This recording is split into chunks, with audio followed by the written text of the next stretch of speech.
Terima kasih kerana memilih channel ini. Sebelum kita mulakan video ini, sila pertimbangkan untuk menekan butang like, share dan subscribe dan aktifkan butang lonceng anda agar anda sentiasa mendapat info-info percuma pada setiap hari dari channel kami. Dan tinggalkan komen anda kerana komen anda amatlah dihargai. Terima kasih.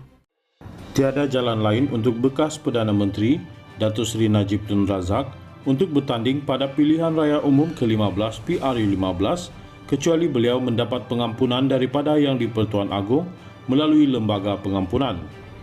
Peguam Bela dan Peguam Cara Datuk Samsudin Nawawi berkata, perkara itu bukan sahaja jelas termaktub dalam Perkara 48 Perlembagaan Persekutuan, tetapi penyandang kerusi Parlimen Pekan itu yang kini menjalani hukuman penjara 12 tahun tidak memenuhi kelayakan menjadi calon serta setakat ini tidak mendapat penangguhan pelaksanaan hukuman.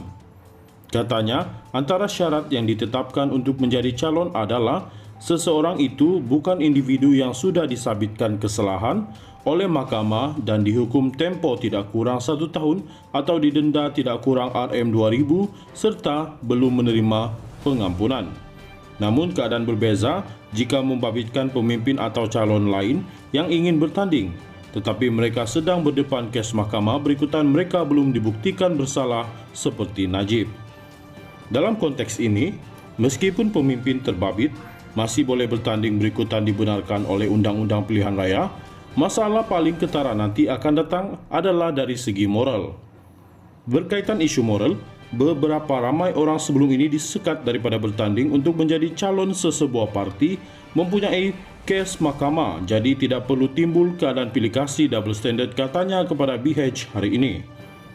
Sebelum ini, Menteri di Jabatan Perdana Menteri Undang-Undang dan Parlimen, Datuk Seri Dr. Wan Junaidi Tuanku Jaafar dilaporkan berkata, tiada keperluan untuk menambah syarat baharu menghalang calon yang kesnya masih dibicarakan di mahkamah bertanding dalam PRU15.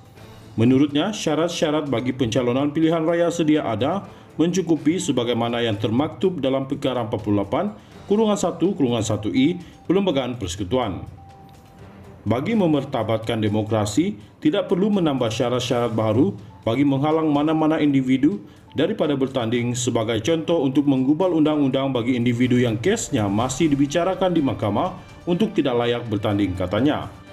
Samsudin yang juga penganalisis politik menjelaskan, Najib tetap tidak layak bertanding walaupun beliau atau pihak lain mendakwa bekas Presiden UMNO itu sudah membuat permohonan untuk pengampunan.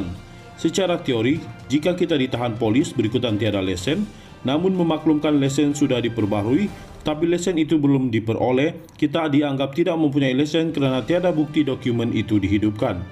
Ini sama dengan situasi Najib, selagi beliau tidak mendapat pengampunan, beliau tetap tidak layak bertanding.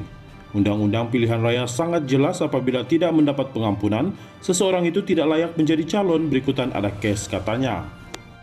Katanya, pihak yang memohon juga perlu memahami bentuk pengampunan kerana ia mempunyai beberapa jenis, iaitu pengampunan penuh, separuh atau pengampunan meringankan hukuman sahaja. Mengulas lanjut, katanya, UMNO pada tahun 2009 menggunakan standard pemeriksaan latar belakang atau security vetting terhadap calon yang namanya disenaraikan bertanding bagi tujuan semakan rekod. Pihak yang menyemak itu adalah Polis Diraja Malaysia PDRM, Suruhanjaya Pencegahan Rasuah Malaysia SPRM, serta pihak berkaitan lain. Pada masa dahulu, banyak kes pencalonan dibatalkan apabila SPRM memaklumkan bakal calon itu dalam proses siasatan dan dicadangkan supaya tidak ditanding. Ramai calon terkena. Mereka dianggap tidak layak bertanding walaupun individu itu baru dalam proses siasatan, katanya. Katanya, standard itu memperlihatkan parti telus dalam meletakkan calon kerana nilai moral calon sesuatu yang tinggi.